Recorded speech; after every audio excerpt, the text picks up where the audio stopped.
Live from Fargo and serving you on TV, online, and on the go. This is Valley News Live at 6.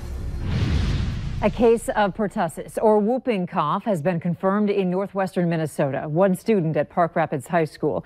And while the number of confirmed cases this year is lower in both Minnesota and North Dakota compared to last year, whooping cough is still a harmful disease.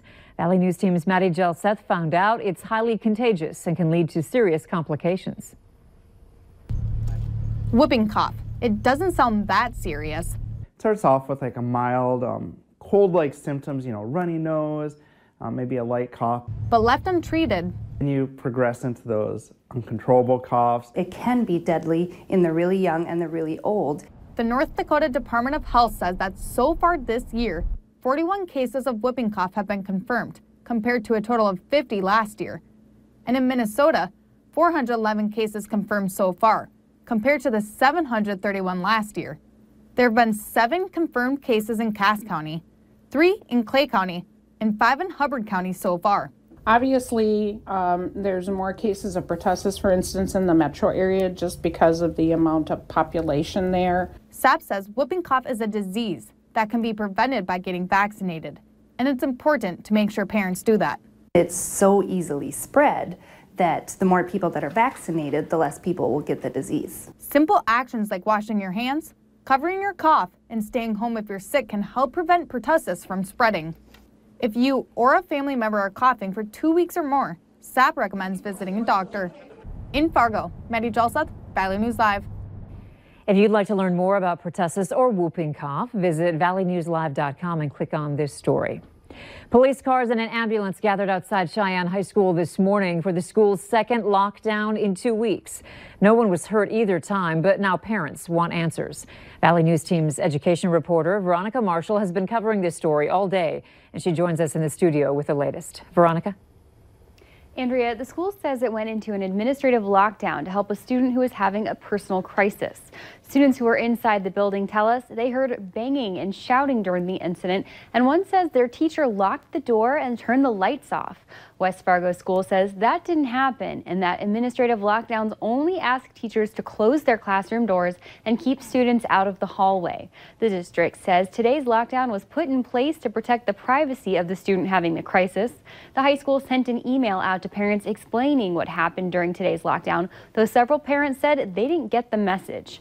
So to make sure you get alerts from your child's school, West Fargo says to contact the school and have your email address added to your child's record in PowerSchool. Andrea? All right, thank you, Veronica. We also checked in with West Fargo Police about the incident. They tell us it's standard for officers to respond to calls for help and that this situation was not unique.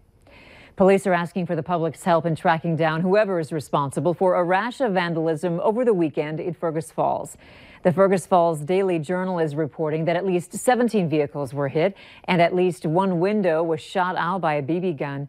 The incidents happened on the northwest side of town between Friday night and Sunday night. You can call police if you have any information. North Dakota's tax commissioner says reported income by all state residents dropped nearly 13% in 2017 due to a prolonged slump in agriculture and energy prices. The tax commissioner says the total adjusted gross income for the state slid from about $31 billion in 2016 to nearly $28 billion last year. Data shows more than 457,000 people filed state income tax returns last year. That's down nearly 4,100 from 2016 and more than 28,000 fewer than in 2014 at the height of the state's oil boom. Despite fewer filed returns, the average gross income for individuals last year was nearly 70,000. That's up from about 1,600 more from the prior year, but down from the more than 73,000 record set in 2014. We are on a roll with these above average days. They can't last forever, but Hutch, how about we keep it mild this evening at least? Well, okay, that's exactly what we're going to do. Very quiet conditions here across the valley. We do see some clouds moving into the Devil's Lake Basin, but temperatures remain fairly mild. We're cooling the quickest in northwest Minnesota, where the snow is just a little deeper, holding on to 35 in Fargo. Grand Forks, you have 26 this hour, and still nearly 40 in Jamestown and Bismarck. will stay in the upper 20s as we go through the majority of our evening hours. Overnight, the clouds will increase as we will see a chance of some mixed precipitation to start out your Wednesday morning. That could bring some slippery roads or sidewalks. We'll have details on some more snow in the forecast here in just a couple of moments. But tonight, quiet. Okay, thanks, Hutch. The Liquor Control Board is scheduled to hear a proposal tomorrow night on a new way to keep bars in the Valley responsible. The program is called POLD, Place of Last Drink. It's an effort to keep track of locations where people last consumed alcohol when they're involved in incidents like DUIs and assaults. And through that data, officers are able to find patterns and zero in on specific places that need to be talked to. If law enforcement talking with a bar or club does not lower the amount of times a person is overserved, that information can be used against them when reviewing liquor licenses. The Place of Last Drink program is also in place in Excelsior, Minnesota, where officials say they think it has made bartenders pay more attention to the people they're serving. Stick with Valley News Live as we'll let you know what comes out of tomorrow's meeting on that issue.